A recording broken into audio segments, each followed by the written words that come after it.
Bienvenidos, Gines, a vuestro espacio de educación integral a través de esta octava entrega del ciclo Gines Educa en Casa. Hoy vamos a hablar de un asunto, nos va a requerir menos tiempo, un vídeo más cortito, pero no por ello menos importante. Lo que sí os voy a recomendar es que, si no lo habéis hecho ya, por supuesto, veáis la entrega anterior en el que hablábamos de esos pasos para conseguir una colaboración más eficaz, más óptima entre nuestros hijos y nosotros mismos, porque es posible que os resulte de utilidad para el tema que vamos a tratar hoy.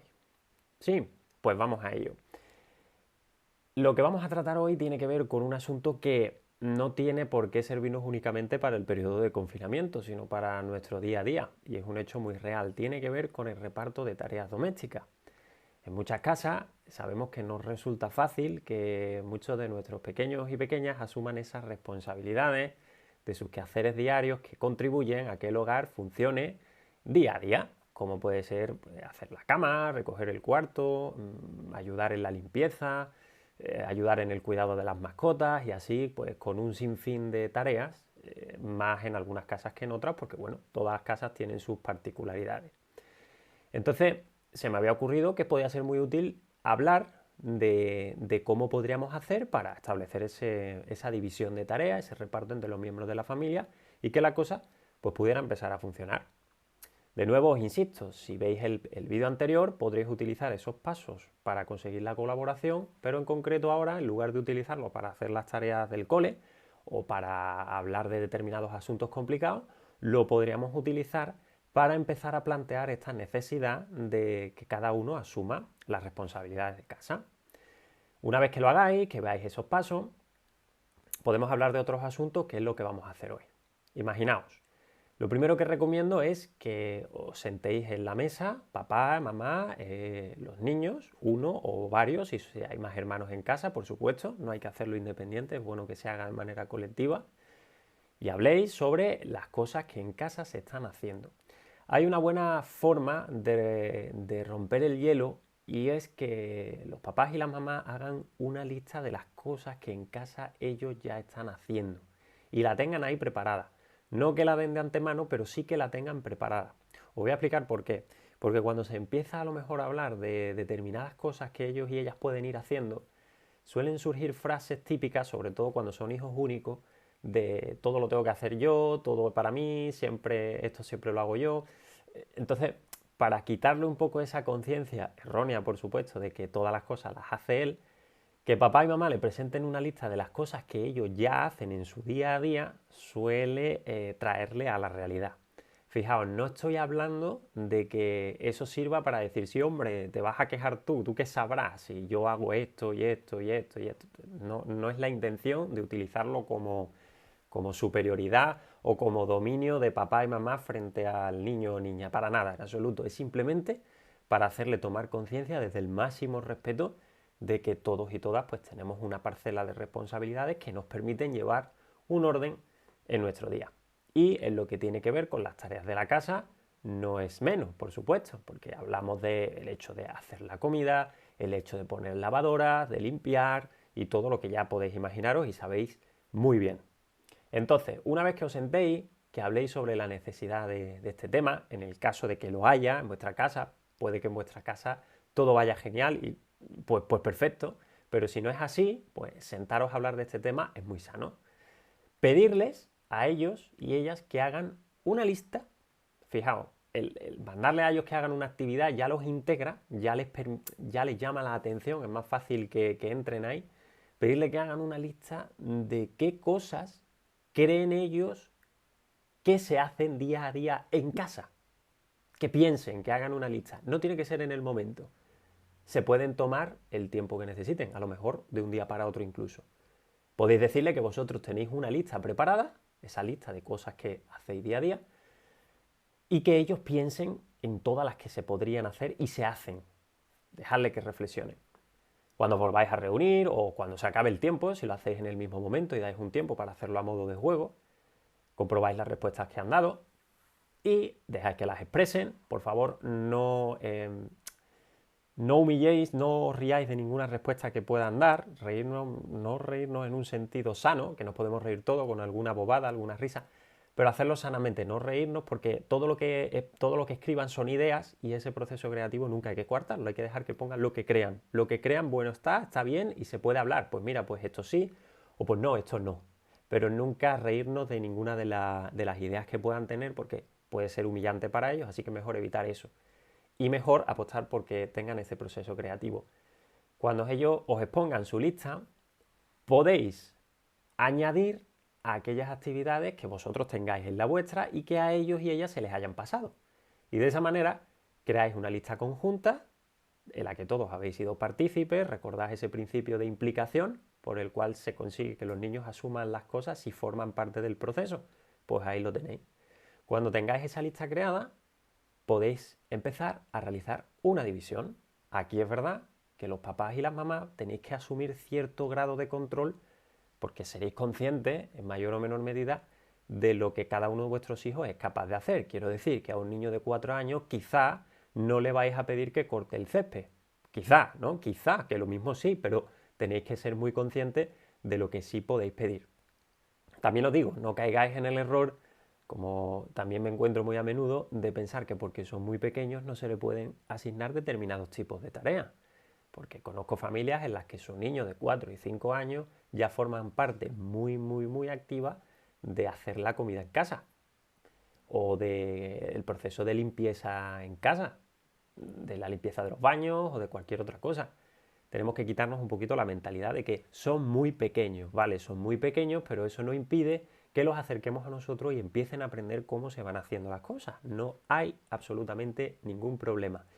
Pero repito, ahí tenéis que tener vosotros cierto grado de control. ¿Y quiere decir esto que vais a asignar vosotros así porque sí automáticamente las tareas a cada uno de los niños en el caso de que haya más de uno en casa? Pues no, porque otro principio muy importante es que todo esto lo hagamos por consenso. No vale que se haga por votación. En la votación habrá unos que sí y otros que no. En el consenso hay una aprobación absoluta y es todo mucho más viable.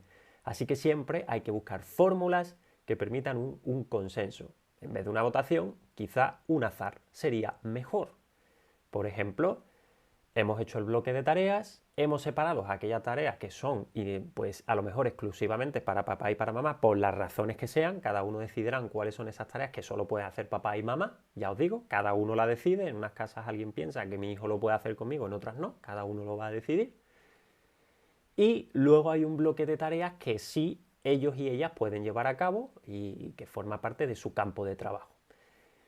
Y sobre esas tareas, que como ya decía, puede ser el hecho de recoger el cuarto, puede ser el hecho de cargar o descargar un lavavajillas, puede ser el hecho de poner o quitar una mesa, lo que sea, definirlo muy bien, la lista muy bien definida, aunque sea extensa, muy bien definida, insisto, para que luego no haya situaciones como por ejemplo es que esto no se dijo y cosas así. Muy bien definidas todas las tareas, porque a veces nosotros mismos, como papás y como mamás, les exigimos cosas que ni siquiera hemos planteado y ellos no tienen por qué saberlas. Así que muy bien definida, insisto, mucho.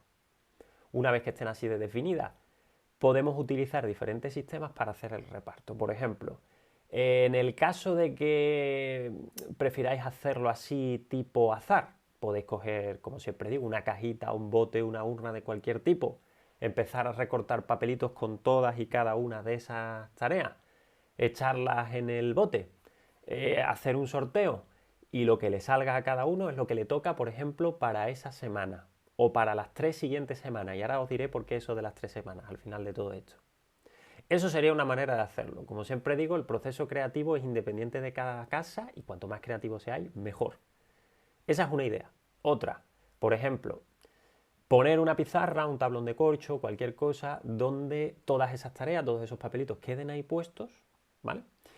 Y puedan elegir un par de tareas, 3 tareas, una tarea, como lo tengáis distribuido para cada uno, y lo hagan en función del orden en el que se levanten. Quiere decir que la persona que más madrugue y antes se levante, antes coge los papeles y esas son las tareas que le tocan para ese periodo de tiempo. ¿Qué se consigue aquí? Bueno, pues se consiguen varias cosas. Uno, la más evidente, es que madruguen, realmente madrugan para coger aquellas tareas que ellos consideran pues, que le van a costar menos. Eso hace también que la persona que no suele madrugar pues se active para ir y cogerla. Y la persona que ya es madrugadora de por sí, pues nada, pues simplemente que se levanta y tiene ese privilegio. Pero también acaba pasando que al final se dan cuenta de que prefieren seguir durmiendo un poco más y si luego le tocan tareas que para ellos son un poco más, pues no sé, más, como que se le hacen más pesadas, pues no le queda más remedio que asumir lo que hay, porque es algo que se consensuó, es algo que está establecido, así que también les enseña esa responsabilidad. Con lo cual ahí tendríais otro sistema. Y para terminar os hago hincapié en eso de las 3 semanas. Fijaos, una vez que se hace todo esto, se forma esa reunión de familia, se habla con ellos, se exponen cuáles son las tareas, se hace la división y el reparto de ellas, se consigue que ellos lo tengan claro, se hace la creación de los papeles, todo eso está muy bien, pero no por arte de magia se hace así y ya funciona. Tenéis que tener en cuenta que es un nuevo sistema, que tardarán un tiempo en irlo asumiendo y que día a día tendréis que irlo recordando. Oye, recordad la pizarra, oye, recordad coger el papelito de la urna.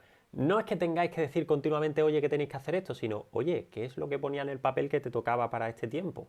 Y así le vamos otorgando esa responsabilidad. Pero de nuevo, no desesperéis porque su cerebro tardará un tiempo.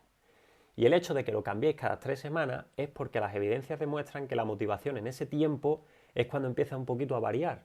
Que puede pasar que al principio estés muy implicado, que estés muy responsables con esas tareas, que esa curva vaya subiendo, pero que llegado un periodo aproximado de 3 semanas, la motivación empieza a fluctuar y eso pueda decaer. Con lo cual, por eso se aconseja que si tenéis algún sistema de reparto de tareas, como es cualquiera que pueda ser siempre lo mismo, lo cambiéis, o cambiéis las tareas, o hagáis algo nuevo, o si al final alguien ha asumido estas tareas y alguien ha asumido las otras, que las intercambiéis por variarlo, ¿de acuerdo? Para que todos hagan de todo y esa motivación no se pierda. Siempre hay que dar ese incentivo y cuanto más tiempo logramos mantener esa motivación, más fácil es que el hábito quede inculcado. ¿De acuerdo? Bueno, pues con esto espero que tengáis una poderosa herramienta para abordar una de las circunstancias que suelen ser muy habituales en casa, ¿no? Que es esas riñas y esas confrontaciones que se producen por no haber un reparto claro y definido de tareas. Así que, como siempre os digo, tenéis mi apoyo absoluto en mi Instagram, @pmeducadorintegral. Si necesitáis escribirme, como muchas personas ya están haciendo, también podéis hacerlo a mi correo electrónico pmeducadorintegral@gmail.com. Y de nuevo, en los vídeos de YouTube que el Ayuntamiento de Gines pone a disposición, también estaré pendiente a comentarios por si decidís hablarme por ahí o cualquier otra cosa. Un saludo enorme, mucho ánimo, otro día menos. Gines se queda en casa. Adiós.